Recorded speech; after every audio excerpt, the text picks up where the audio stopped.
ब्राह्मण के बारे में कह रहे संबोधन कर रहे हैं ಎಲ್ಲರೂ ಚಪ್ಪಾಳೆಯ ಮೂಲಕ ಅವರನ್ನು ಸ್ವಾಗತಿಸಬೇಕಾಗಿ ಕೇಳಿಕೊಳ್ತಾ ಇದ್ದೇನೆ.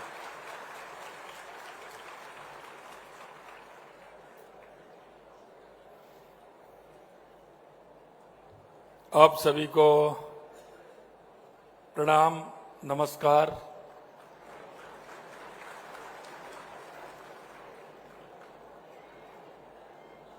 अखिल कर्नाटक ब्राह्मण महासभा के स्वर्ण जयंती महोत्सव के अवसर पर सुवर्ण संब्रह्मा बेंगलुरु में आयोजित इस कार्यक्रम में मंच पर विराजमान सत्यात्म तीर्थ श्री पांडगलाग बरूजी उत्तरादि मठ के हमारे महंत, जिनके चरणों में मैं प्रणाम करता हूं, अभिनंदन करता हूं, श्री विष्णुपाद जी, वरिष्ठ Swami ji, art of living, उनके भी चरणों में मैं प्रणाम करता हूं। विराजे हुए सभी संतों के चरणों में प्रणाम करते हुए उनसे आशीर्वाद चाहता हूं और हमारे इस कार्यक्रम के अध्यक्ष कर्नाटक ब्राह्मण महासभा के श्री अशोक जी हरनाहल जी का भी मैं नमस्कार करता हूं और उनको इस बात के लिए मैं धन्यवाद भी देना चाहता हूं कि एक साथ आप सभी के दर्शन करने का मुझे सौभाग्य मिला। इसके लिए मैं आपको और आपकी टीम को बहुत बहुत धन्यवाद और साधुवाद देना चाहता हूं। मित्रों, परम श्रद्धेय, क्योंकि कर्नाटक के तीर्थ स्थल उडुपी के कृष्ण मंदिर, गोकर्ण के शिव मंदिर, श्रृंगेरी के शारदा पीठ, श्रवण बेलसोल के महाबली, मैं उनके चरणों में भी प्रणाम करता हूं, क्योंकि ये भूमि बहुत ही पवित्र भूमि है। यह तीर्थों की भूमि है, यह ज्ञान की भूमि है, यह संगीत की भूमि है। इसलिए एक साथ आप सभी के दर्शन हुए, निश्चित रूप से मैं अपने आप को धन्य मानता हूं। इस सुवर्ण संब्रह्मा और 11वें राज्य स्तरीय ब्राह्मण सम्मेलन में शामिल होकर मुझे अपार खुशी हुई है। आज आपके सबके बीच में आना मेरा सौभाग्य है। मैं सम्मेलन का हिस्सा बन रहे सभी विप्र बंधुओं को इस समारोह के लिए बधाई भी देता हूं। मैं कर्नाटक ब्राह्मण महासभा को धन्यवाद देना चाहूंगा, जिसने मुझे इस सम्मेलन में शामिल होने का अवसर दिया है। अखिल भारतीय कर्नाटक ब्राह्मण महासभा ने जिस व्यापक स्तर पर इस कार्यक्रम का आयोजन किया है और जिस तरह से विप्र बंधुओं को समाज उत्थान के लिए इस मंच पर एकजुट किया है, यह अत्यंत सराहनीय है। मैं महासभा को इसके लिए और उनके प्रयासों के लिए बहुत बहुत साधुवाद देता हूं। मास्टर हिरण्या जी ने इस महासभा के रूप में आज से लगभग 50 साल पहले जो पौधा रोपा था, वह आज वट वृक्ष बनकर समाज को ठंडी छांव प्रदान कर रहा है।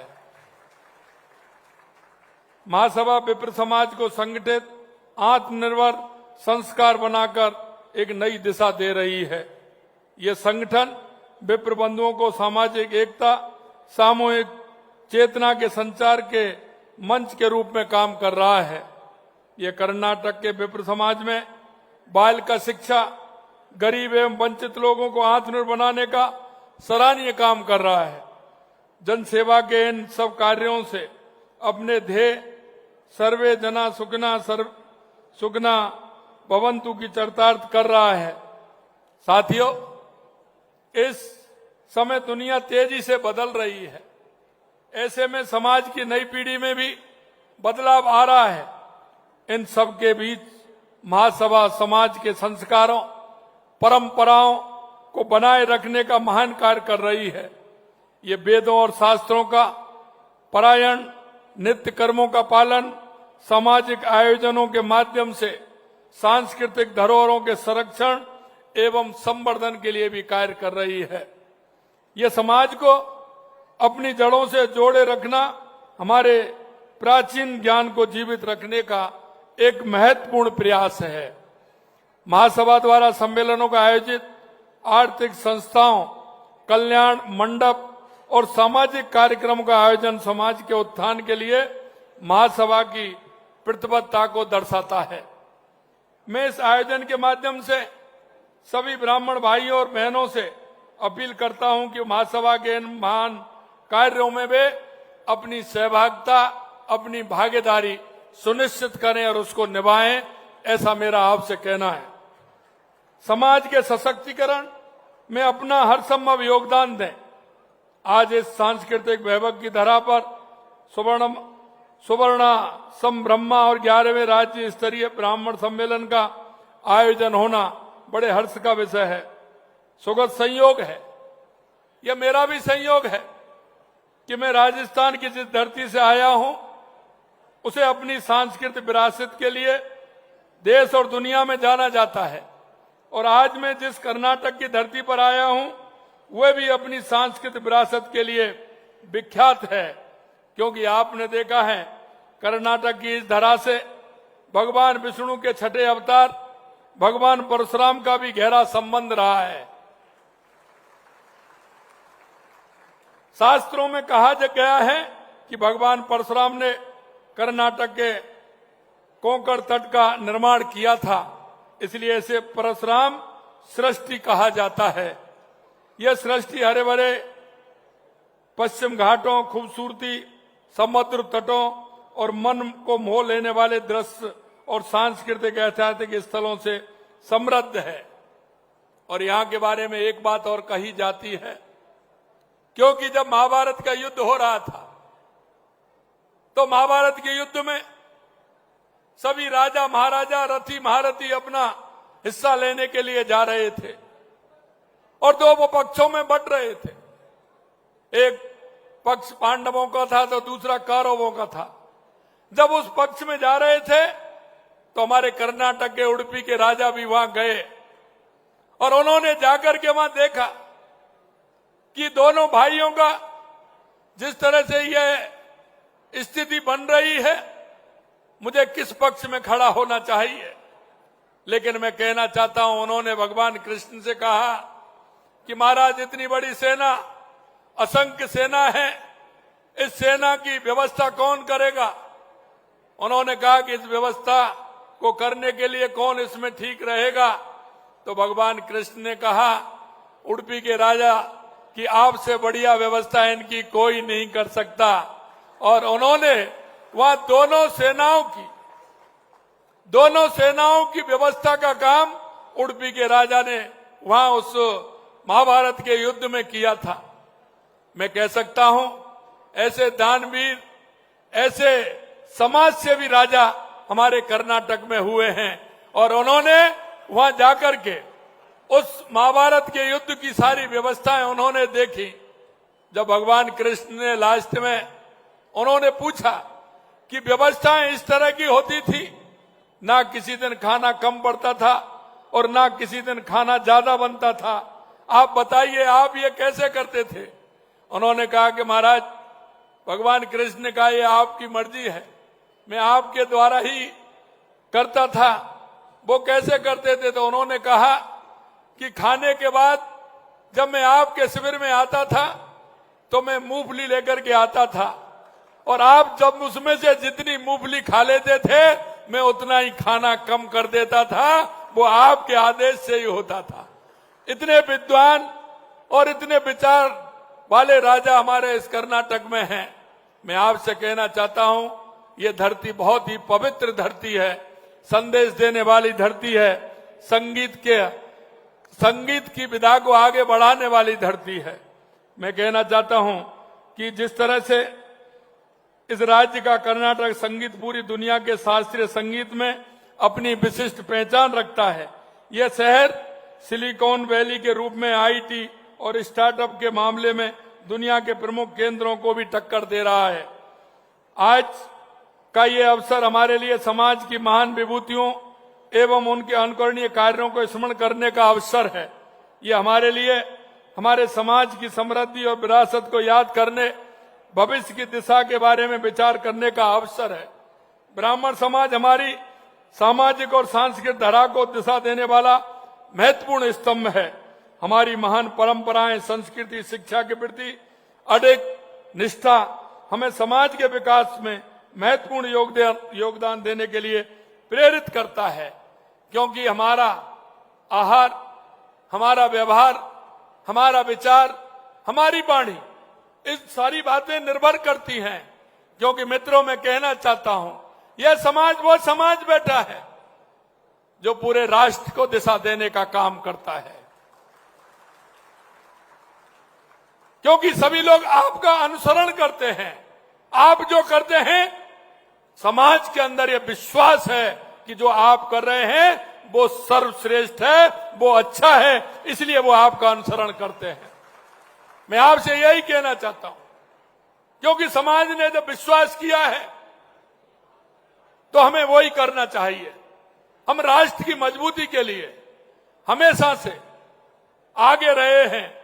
हमारा राष्ट्र कैसे मजबूत हो सकता है?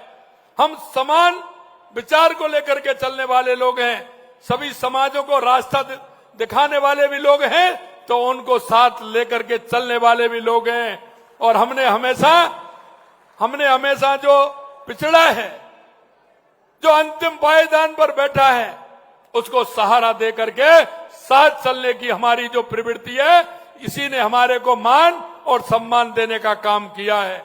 हमेशा आपको सम्मान मिलता है, वो इसलिए मिलता है कि समाज के हर वर्ग को लेकर के आप साथ चलते हैं। और यही मैं कहना चाहता हूं कि हमारे आहार में, हमारे व्यवहार में, हमारे विचार में और हमारी वाणी में शुद्धता होगी तो निश्चित रूप से सभी हमारे साथ चलने को तैयार होंगे और हमारी क्षमता होगी कि उनको साथ लेकर के हम चलेंगे। मित्रों, समाज में शांति, न्याय और सद्भावना को प्रोत्साहन करने के साथ साथ हमारी जिम्मेदारी है कि हम हर क्षेत्र को प्रगति की दिशा में कदम बढ़ाते रहें। हम सभी को समझाना होगा कि देश और समाज के उत्थान के लिए हर व्यक्ति की भूमिका अहम है, चाहे वो शिक्षा हो, स्वास्थ्य हो, सामाजिक समरसता हो या फिर कुशल प्रशासक हो। ब्राह्मण समाज का योगदान देश की प्रगति में अत्यंत महत्वपूर्ण रहा है और महत्वपूर्ण रहेगा, यह भी मैं कहना चाहता हूं। आज तकनीकी का दौर है, ऐसे में समाज के युवाओं को तकनीकी शिक्षा, डिजिटल कौशल और नवाचारों में दक्षता प्राप्त करने के लिए प्रेरित करना चाहिए। मैं आपको बताना चाहता हूं, बदलते हुए परिवेश में आपने देखा होगा देश की स्थिति बदली है। मैं निश्चित रूप से कहना चाहता हूं, हम सभी मिलकर देश और प्रदेश के समग्र विकास के लिए काम करेंगे ताकि हम हमारे भारत को विकसित बना सकें और भारत के संकल्प को पूरा कर सकें और कर्नाटक के संकल्प को भी हम पूरा कर सकते हैं। मैं इसके लिए, क्योंकि जिस तरह से माननीय हमारे प्रधानमंत्री देश की समाज के वंचितों को उत्थान के लिए संकल्पित भाव से जो काम किया है, हमें वो संकल्पित भाव है उसको भी आगे बढ़ाना है। हमने जिस तरह से हर क्षेत्र में जो काम किया है, निश्चित रूप से आज हमारे यशस्वी प्रधानमंत्री जी सांस्कृतिक जागरण के कार्य को बढ़ा रहे हैं, हमें उसको भी बढ़ाना चाहिए। मैं इसी तर्ज पर मैं हमारे राजस्थान में, क्योंकि ये हमारा ये जो हमारा पर्यटक है, ये धार्मिक पर्यटक भी कर्नाटक के अंदर है, क्योंकि राजस्थान और कर्नाटक की कुछ विधाएं मिली हुई हैं। हमने भी धार्मिक पर्यटन को विकसित करने का काम किया है और कर्नाटक में भी धार्मिक पर्यटकों को विकसित करने का काम होना चाहिए। इसी तर्ज पर हमारी सरकार ने खाटू श्याम जी की, जो हमारे खाटू श्याम मंदिर है हमारा, उसकी भव्यता के लिए हमने 100 करोड़ रुपए दिए हैं, जिससे हमारा धार्मिक पर्यटक विकसित कर सके। 20 प्रमुख मंदिरों के लिए हमने, हमारी सरकार ने 300 करोड़ रुपए अलग से किया है कि उनको हम धार्मिक पर्यटक में जोड़ सकें। राजस्थान का हर कोना अपनी समृद्धि और धरोहर, प्रकृति, संस्कृति विविधताओं को दर्शन करवाता है। मैं आप सभी को नए राजस्थान के दर्शन करने, उद्यमीकरणों को निवेश के लिए आमंत्रित करता हूं। पलक पावड़े बिछाकर आपको धन्यवाद देता हूं।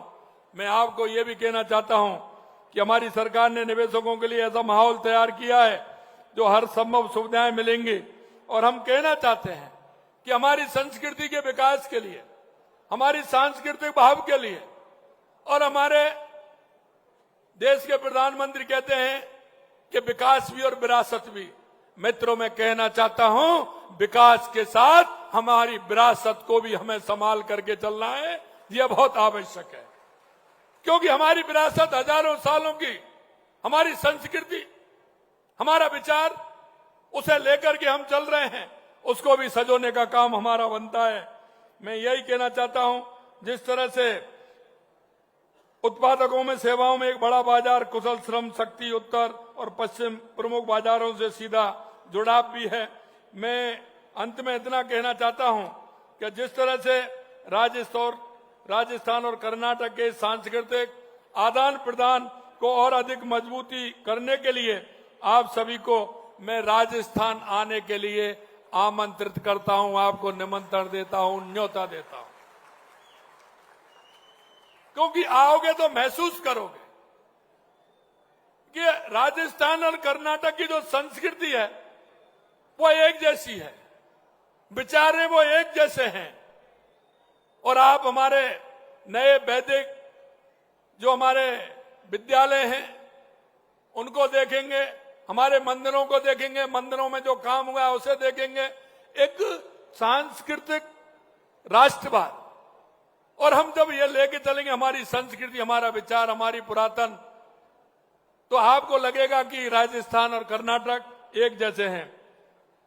मैं एक बार पुनः अखिल कर्नाटक ब्राह्मण महासभा को इस भव्य आयोजन के लिए अपनी शुभकामनाएं देता हूं और कामना करता हूं कि आगे भी इसी तरह समाज एकजुट और आत्मनिर्भर बनाने के लिए काम करती रहे।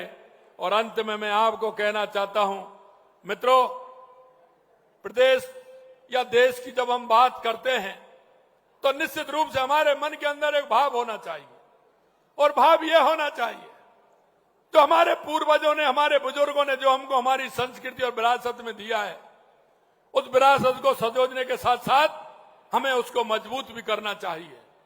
हम जाने जाते हैं इस बात के लिए कि हम सबको साथ लेकर के चल सकते हैं, तो हम उसमें भी आगे बढ़े। हम हर समाज के हर तबके को लेकर के आगे चल करके हमारे राष्ट्र को और हमारे प्रदेश को मजबूत बनाने का काम हम करें। इसी आशा और विश्वास के साथ आपने मेरे को यहाँ बुलाया और जिस तरह से आपने मेरा मान और सम्मान किया, उसके लिए मैं ब्राह्मण महासभा को, हमारे अध्यक्ष जी को और आप सभी को दिल की गहराइयों से राजस्थान की 8 करोड़ जनता की तरफ से बहुत बहुत धन्यवाद और साधुवाद देता हूं। पुनः आपको आमंत्रित करता हूं कि आइए राजस्थान की वो शक्ति और भक्ति की भूमि पर आप अपने चरण बंधों से आइए और वहां की संस्कृति और वहां के विचार को देखिए। निश्चित रूप से आपको आनंद आएगा और आपको लगेगा कि एक राजस्थान एक ऐसा प्रदेश है कि जिसमें आने से हमें सभी जो अनुभूति होती है वो अनुभूति हमें मिली है। आप सभी को बहुत बहुत धन्यवाद। जय हिंद, जय भारत, जय राजस्थान, जय कर्नाटक। विकास